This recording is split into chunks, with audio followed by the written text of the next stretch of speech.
It would be exciting, wouldn't it? Well, exciting maybe from you, from the commentating booth. Thanks, man.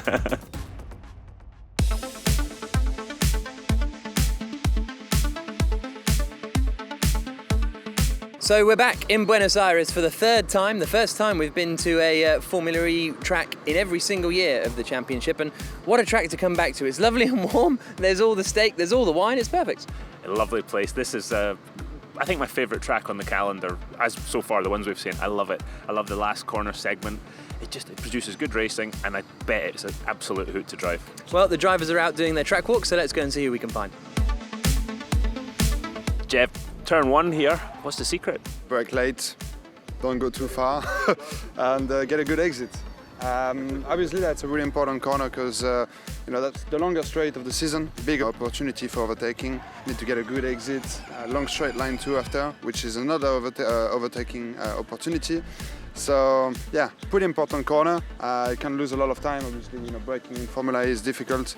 Biggest braking of the season, so need to have a good car for braking in here. Jack, we've seen some really cracking battles here, season 1 and 2, on this set of corners, haven't we? Well, yeah, we've just left Jean-Eric Vergne, a really good overtaking spot at turn 1, and then it's this fast and flowing sequence of corners, and there's quite a lot of sort of undulation around here as well, isn't there? There is. There's a lot of crown to the road. You can see that there, some bumps as well going through when you're trying to put the power down at turn 1. But the thing with this set of corners, turn 1, what happens on braking for 1 leads to the exit, which goes through this corner here, out of turn 2 and sets you up for turn 4. Turn 4 is one of the big overtaking spots on this track, so it's all linked together. And as we saw last year, there's been some cracking overtaking manoeuvres in turn 4. Yeah, absolutely. It's turn 1 and turn 4 are the main overtaking opportunities, really. And it is quite a long drag, actually, from here down to turn 4. So let's head down there. Sounds good. Lucas, turn 4, you did a lot of passing here the last couple of years.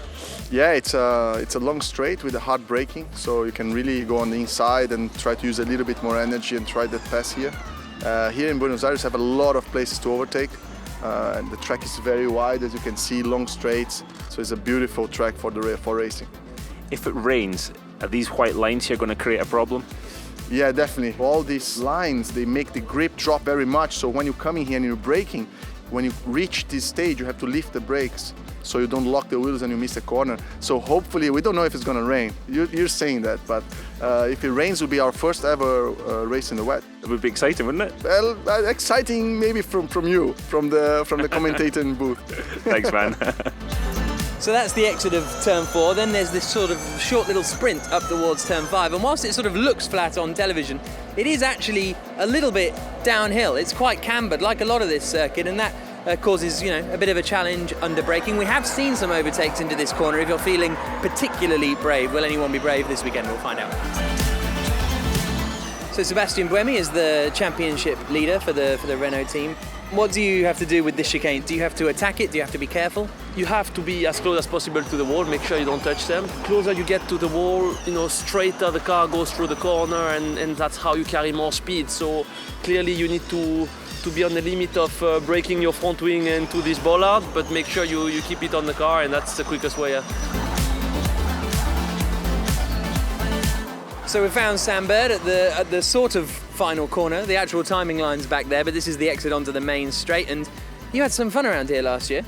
Yeah, this is a place that brings back good memories, especially this part of the circuit. For me, this sequence of corners, turn 10, 11 and 12, are the best corners that we've got in this racing calendar. The key here is just to carry as much minimum speed as possible. You've got to be good through 10, which is the left-hander before this little sequence here.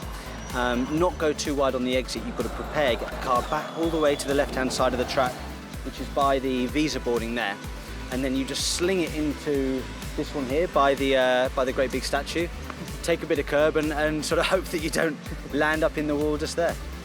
Now, last lap last year, or last lap at 1, your car looked like a drift car. Did you hit that wall? You guys kept on thinking that I did. Genuinely, there was not a scratch on the car afterwards. I don't know how I brought it back without a scratch, but I did manage to escape hitting a wall. I think it was very close, though. It was bloody good to watch. Yeah. Cheers, mate. Well, fingers crossed it'll be a little bit easier this year to drive, so fingers crossed. Great, best of luck. Cheers, boys.